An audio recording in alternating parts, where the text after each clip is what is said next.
Hi, and welcome to the OT Tip of the Month. This month, we're taking a closer look at another one of our hidden senses, the proprioceptive system. So, our proprioceptors are receptors that are in our muscles, our joints, and our tendons.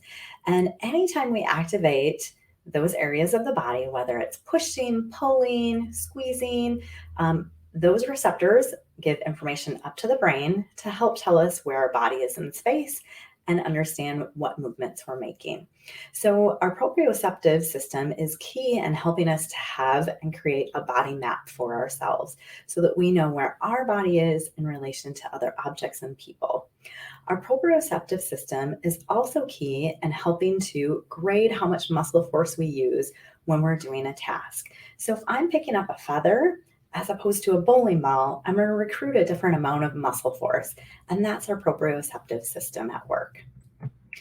So, our students at school that can have difficulty with proprioception can have a lot of difficulty with grading that muscle force. So, they tend to do things either really, really light or really, really heavy or hard.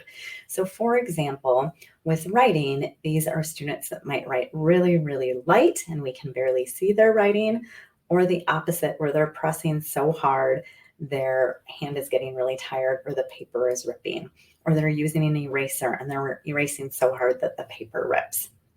These are kids that often will play too rough at PE or recess.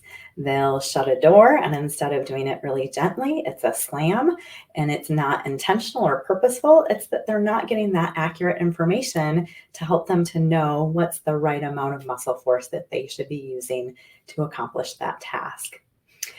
Often, our students with proprioceptive processing difficulty will also knock things over, or they'll run into things or bump into things.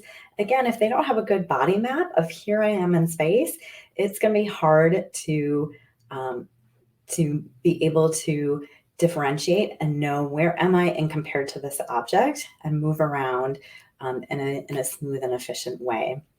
When students have difficulty with proprioception functioning, they often will seek out more of that information.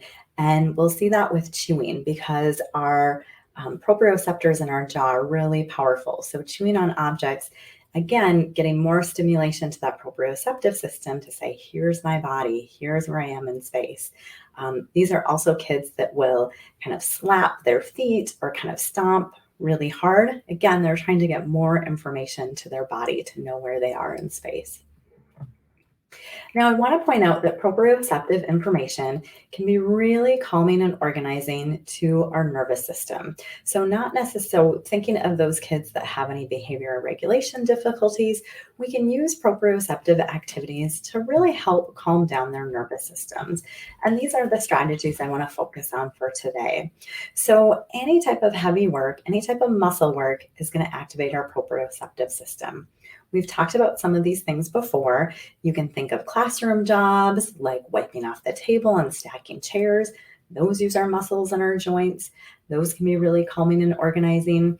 This picture of the teacher doing animal walks. This is an awesome activity for the younger kiddos, pre-K, K, first grade, to do animal walks, transitioning, bear walks, crab walks, leapfrogs, those types of things. Anytime you're doing a movement break, add some muscle work. Have them do some squats or some chair push-ups or wall sits. Again, just think about anything that's activating our muscles and our joints is going to activate that proprioceptive system.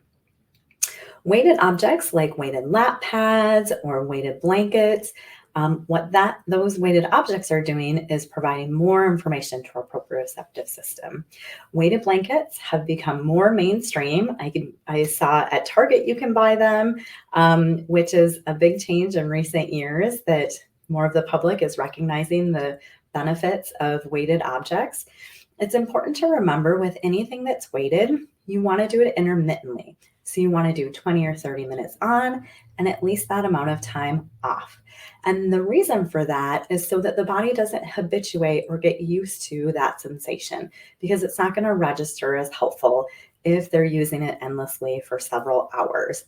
So you want to kind of go on and off, whether it's a lap pad or a weighted blanket or a weighted vest, weighted backpack, all great options.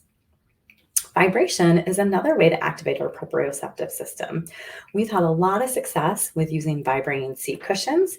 The student sits on it and the vibration activates. Again, it's really calming and organizing and can help with attention and focus. One other option is to get some stretchy band or TheraBand and tie it at the bottom of a student's chair. I think of it as kind of like a foot fidget, but what it's doing is when the student is pressing their feet on it or kicking it, you're activating the muscles in their feet and their calf muscles. Again, can be really calming and organizing and help with attention and focus. So I hope this information was helpful for you to understand the proprioceptive system a little bit better. Thank you.